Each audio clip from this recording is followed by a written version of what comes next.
स्वागत है आपका प्राइम एजुकेशन 25 की एक नई वीडियो में। यदि आप रेलवे, बैंक, एसएससी, पुलिस आदि किसी भी प्रतियोगी परीक्षा की तैयारी कर रहे हैं तो ये वीडियो आपके लिए बहुत ही हेल्पफुल होने वाला है, इसलिए वीडियो के अंत तक बने रहें। आज हम लोग प्रॉफिट एंड लॉस से कुछ महत्वपूर्ण प्रश्नों को हल करना सीखेंगे, जिसमें पहला सवाल आरआरबी एनटीपीसी 2016 की परीक्षा से दिया हुआ सवाल है। इसमें कहा गया है कि एक दुकानदार को एक वस्तु ₹80 में बेचने पर 11% की हानि होती है। यदि दुकानदार उस वस्तु को 1232 में बेचता है तो लाभ प्रतिशत कितना है। यहाँ पर कहा गया है कि वस्तु में बेचा जाता है और उस पर 11% की हानि होती है, तो वस्तु का क्रय मूल्य निकालेंगे। यहाँ पर तो सीपी कितना हो जाएगा, तो 979। क्रय मूल्य निकालने के लिए 100 को ऊपर रखेंगे और जितनी हानि या लाभ होता है, हानि होगी तो 100 से उस संख्या को घटा देंगे। 11% की हानि हो रही है तो ये आपका 89 बचेगा। 89 को नीचे रखेंगे, इसको हल कर लेंगे तो ये आपका 11 बार चला जाएगा भाग। इस तरह क्रय मूल्य कितना हो जाएगा, 1100 हो जाएगा। यहाँ पर कहा गया है कि यदि दुकानदार उस वस्तु को 1232 में बेचता है तो एसपी कितना हो गया, विक्रय मूल्य 1232,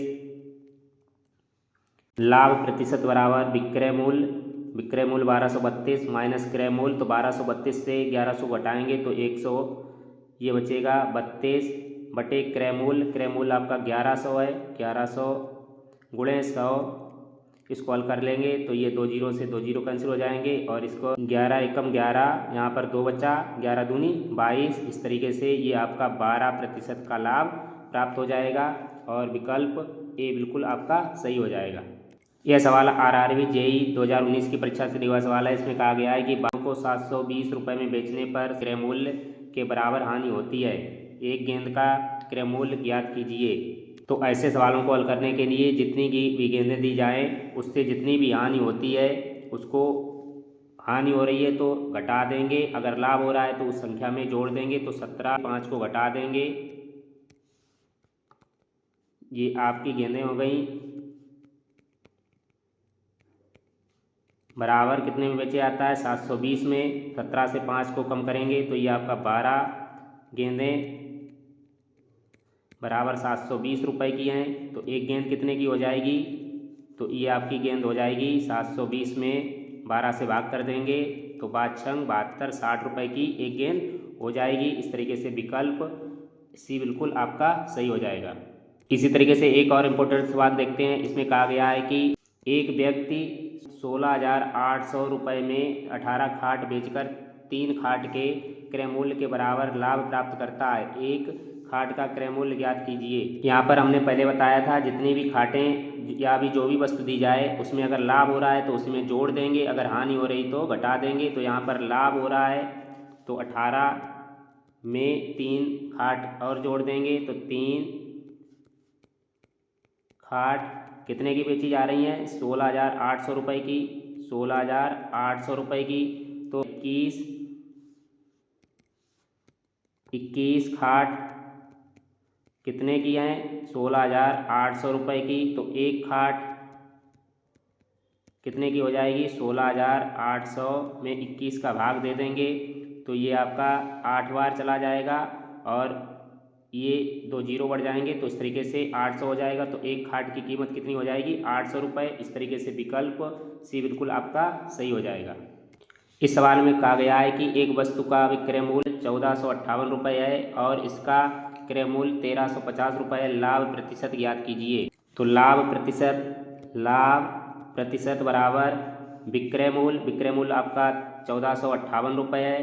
तो 1458 माइनस क्रय मूल्य 1350 बटे क्रय मूल्य, तो 1350 गुणे 100, तो इसको हल करेंगे तो ये आपका बचेगा 108 बटे, इस जीरो से एक जीरो काट देंगे यहाँ पर, 135 गुणे 10।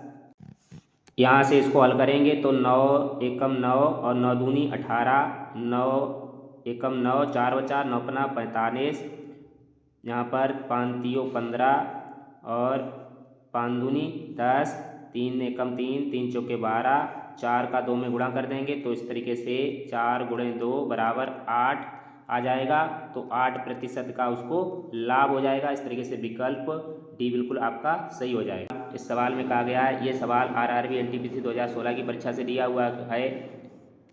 इसमें कहा गया है कि एक दुकानदार क्रिकेट के बल्लों को इस प्रकार बेचता है कि 35 बल्लों का विक्रय मूल्य 50 बल्लों के क्रय मूल्य के बराबर हो, उसका लाभ प्रतिशत कितना है। यहाँ पर 35 बल्लों का विक्रय मूल्य, तो 35 बल्लों का विक्रय मूल्य बराबर है 50 बल्लों के क्रय मूल्य के, तो 50 बल्लों के क्रय मूल्य के कर दिया।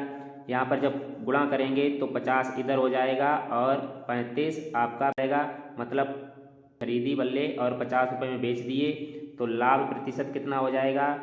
लाभ प्रतिशत बराबर विक्रय मूल्य माइनस क्रय मूल्य, तो 50 से 35 को घटाएंगे तो आपका बचेगा 15 बटे क्रय मूल्य 35 गुणे 100। तो यहाँ से हल करेंगे, 5 दियो 15 और 5 सत्तो 35, 300 बटे 7 हो जाएगा। 300 में 7 का भाग देंगे तो ये आपका हो जाएगा 42.83%। तो इस तरीके से विकल्प डी बिल्कुल आपका सही हो जाएगा। कहा गया है कि 16% लाभ के साथ एक वस्तु का विक्रय मूल्य 435 रुपये था। यदि वस्तु को 330 रुपये में बेचा जाता है तो हानि प्रतिशत कितना होगा। यहाँ पर विक्रय मूल्य दिया गया है 435, उस पर लाभ प्राप्त हो रहा है 16%। तो क्रय मूल्य निकालेंगे, तो क्रय मूल्य के लिए 435 गुणे 100, क्रय मूल्य निकालने के लिए 100 को ऊपर रखते हैं और लाभ जितना होता है उसको 100 में जोड़ के लिख देते हैं। तो 100 में 16 जोड़ेंगे 116 हो जाएगा। अगर हानि होती तो 100 से उसको घटा देते। अब इसको हल कर लेंगे, 435 में 116 का भाग देंगे तो ये आपका चला जाएगा 3.75। यहाँ पर 100 में गुणा करेंगे जब इसका, तो 375 आ जाएगा। ये आपका क्रय मूल्य आ गया। यहाँ पर कहा गया यदि वस्तु को 330 रुपये में बेचा जाता है। अब विक्रय मूल्य कितना है, विक्रय मूल्य है आपका 330 रुपये। तो हानि कितनी हो जाएगी। अब 375 रुपये की कोई वस्तु है, उसको 330 में बेचेंगे तो हानि होगी। तो हानि प्रतिशत बराबर क्रय मूल्य माइनस विक्रय मूल्य। तो 375 से 330 को घटाएंगे तो ये आपका 45 बचेगा बटे क्रय मूल्य। हानि और लाभ का प्रतिशत हमेशा क्रय मूल्य पर निकलता है। तो 375 गुणे 100, इसको हल करेंगे, 15 तियाँ 45 और 15 दूनी 30, 7 बचा, 15 पना 75, 25 कम 25, 25 चौकू 100। यहाँ पर 3 गुणे 4 बराबर हानि का प्रतिशत कितना हो जाएगा, 12% हो जाएगा। इस तरीके से विकल्प सी बिल्कुल आपका सही हो जाएगा। यह सवाल आरआरबी जेईई 2019 की परीक्षा से लिया हुआ सवाल है। इस सवाल में कहा गया है कि एक वस्तु बेचकर मदन ने उसके क्रय मूल्य के 1/4 के बराबर लाभ अर्जित किया। यदि उसने इसे 375 रुपये में बेचा तो क्रय मूल्य क्या था। यहाँ पर कहा गया है कि 1/4 लाभ अर्जित किया। 1/4 लाभ अर्जित करना मतलब 25% लाभ अर्जित करना है। यदि उसने इसे 375 रुपये में बेचा तो क्रय मूल्य कितना होगा। तो यहाँ पर क्रय मूल्य निकालेंगे, क्रय मूल्य बराबर 375 गुणे 100 बटे, अब लाभ प्राप्त हो रहा है कितने का, 25% का लाभ प्राप्त हो रहा है। तो 100 में 25 जोड़ देंगे तो 125 हो जाएगा। इसको हल कर लेंगे, 25 पंचे 125 और 25 एकम 25, यहाँ पर 12 बचा और 125 हो गया। 25 पंचे 125, 5 तियो 15। तो इस तरीके से 3 का 100 में गुणा कर देंगे तो ये आपकी क्रय मूल्य कितना आ गया। तो ये आपका क्रय मूल्य कितना आ गया, 300 रुपये। और इस तरीके से विकल्प सी बिल्कुल आपका सही हो जाएगा। आशा करते हैं ये वीडियो आपको पसंद आया। वीडियो पसंद आए तो लाइक सब्सक्राइब शेयर करना ना भूलें।